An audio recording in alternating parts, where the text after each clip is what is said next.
Hi everybody, welcome to Viruses Do Not Matter Part 2.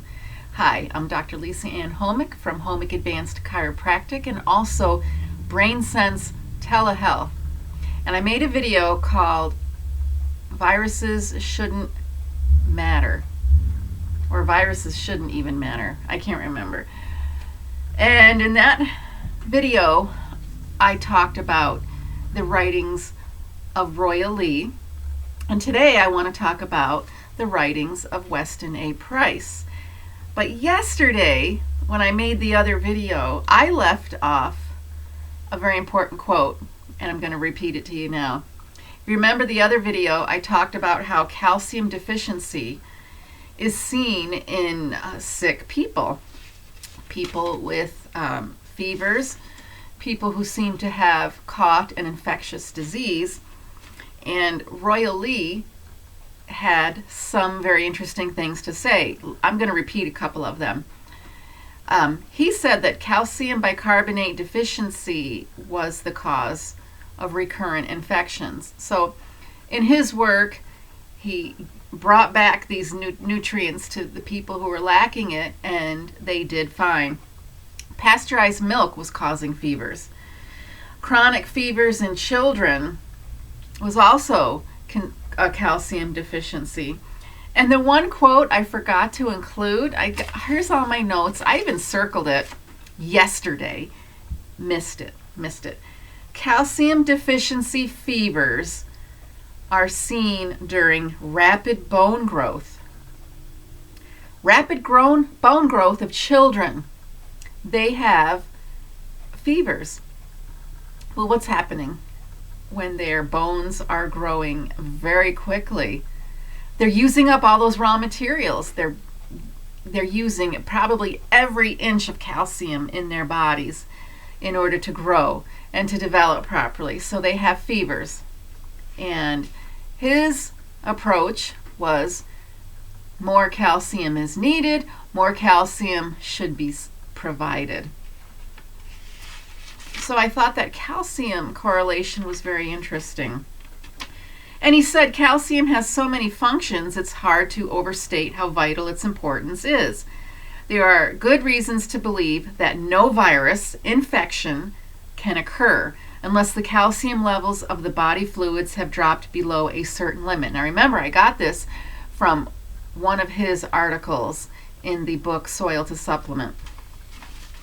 So keep that in mind about how important the calcium was to reduce that kind of illness. Now I'm going to switch to Weston A. Price.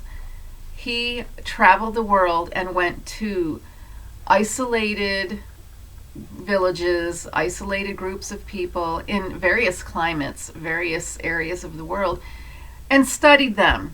He wanted to compare the healthy to the sick and see what the difference was.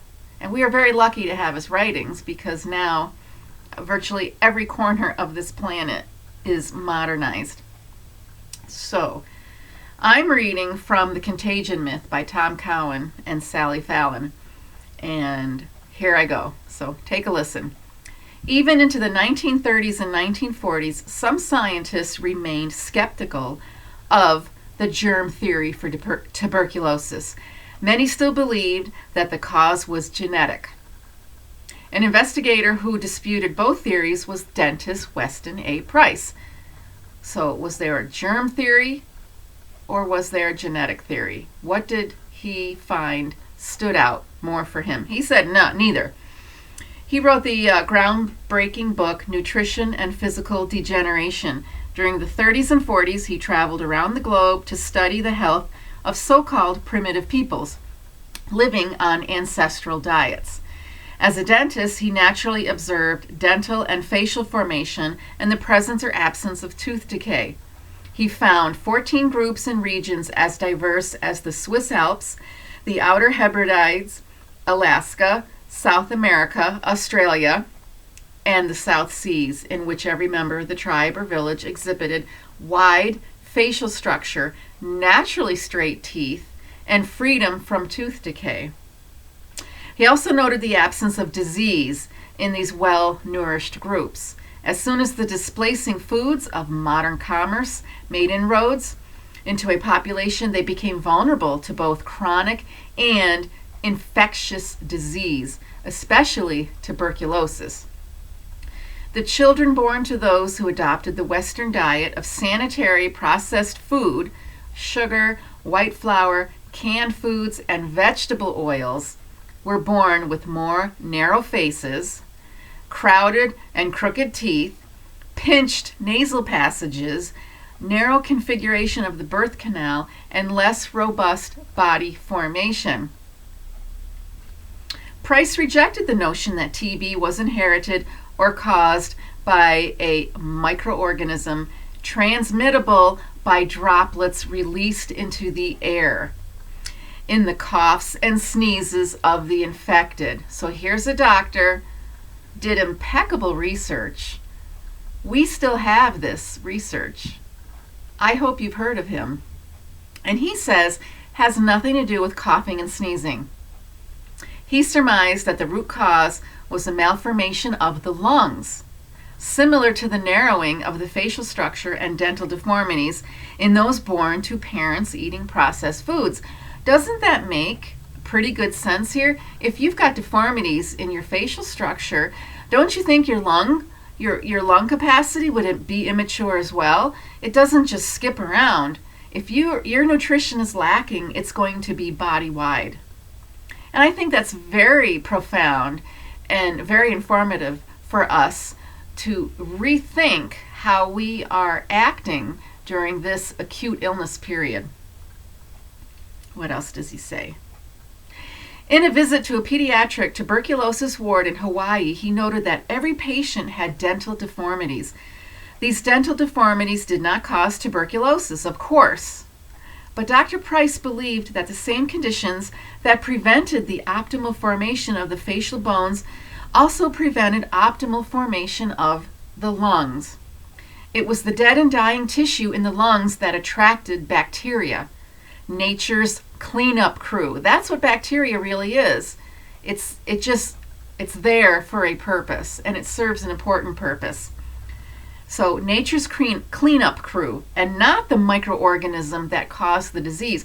We blame bacteria, and he's saying bacteria is the solution. I find that interesting. And if you go back to yesterday when I was talking about Royal Lee, he said germs were scavengers. They were taking care of business at the appropriate time to get rid of tissue that's no longer useful to the body. He noted that Swiss villagers living off their native diets of raw dairy products, sourdough, rye bread, and some meat and organ meats had no tuberculosis. And this was a time when tuberculosis was the #1 killer in Switzerland. So, very interesting observation. And elsewhere. It was the #1 killer in Switzerland and elsewhere. Forgot to finish the sentence there. Likewise, inhabitants of Lewis Island in the Outer Hebrides were free of tuberculosis. Their nutrient-dense diet consisted of seafood, including fish livers and fish liver oil, along with oat porridge and oat cakes. They lived in thatched houses that had no chimneys. This is even greater. This is really interesting. They lived in thatched houses that had no chimneys, living in close quarters with smoky, polluted air night and day. They still had no tuberculosis.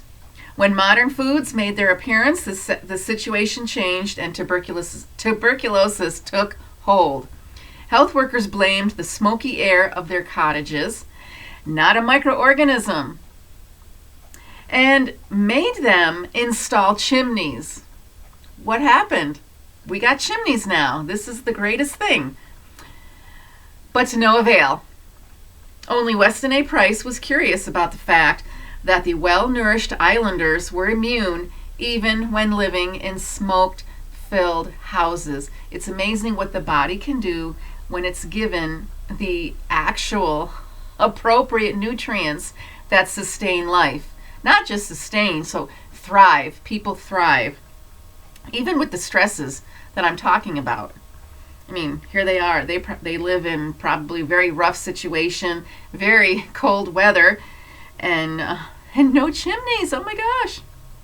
Similarly, he observed that African tribesmen living on traditional foods seemed immune to the diseases in Africa, even though they went barefoot, drank unsanitary water, and lived in areas that swarmed with mosquitoes. Now, what did I say about mosquitoes yesterday from Royal Lee? Yeah. In recent tests, mosquitoes refused to bite persons who were well supplied with vitamin B1. Malnutrition is a basic cause of malaria. Royal Lee and now Weston A. Price.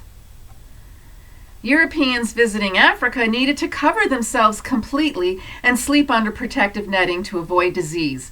Once the continent of Africa became coca colonized, these diseases proliferated among the Africans. During the time of Dr. Price's research, it was not the so-called infectious diseases of Africa that struck terror in American minds. It was polio. According to health officials, the cause was an infectious virus. This virus didn't just make people, especially the young, sick, it occasionally left them crippled. Pictures of grown men in iron lungs and children wearing leg braces seared the national consciousness. In the mid-1950s, physician Morton S. Biskin testified before Congress. Dr. Biskin's message was not what the legislators wanted to hear. Polio was the result of central nervous system poison, not a virus. So I'm leaving Weston A. Price for a minute here. This doctor testified before Congress and said it's a poison. There's not a virus. And the chief CNS poison of the day, central nervous system poison, was a chemical called dichlorodiphenyl trichloroethane, commonly known as DDT, used in World War II to control mosquitoes and to cause malaria, and said to cause malaria and typhus among civilians and troops.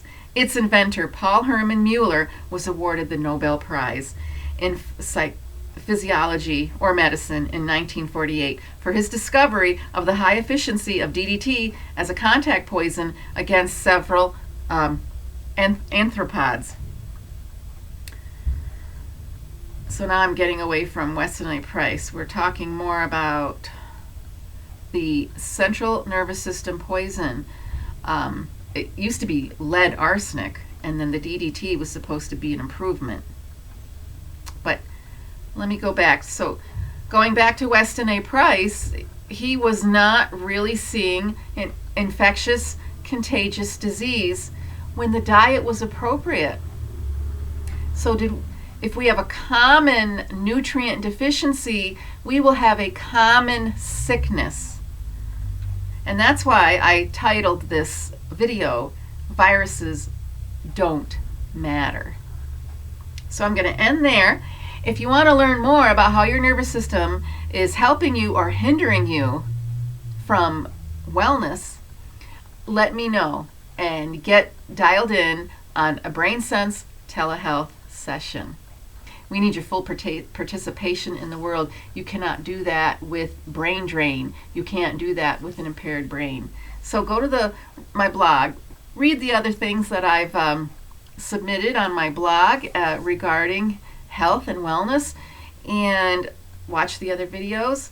But I want you to have the best brain possible, because the brain makes the body, so you can make your life. Like and subscribe to these videos, and also check out my book on Kindle. It's called What Side of Stubborn? Why Do No Harm Means Undoing Decades of Harm. So this information should help you think differently about the way we approach illness in the body. And I hope this gives you positivity and you are motivated and inspired. Thanks for watching.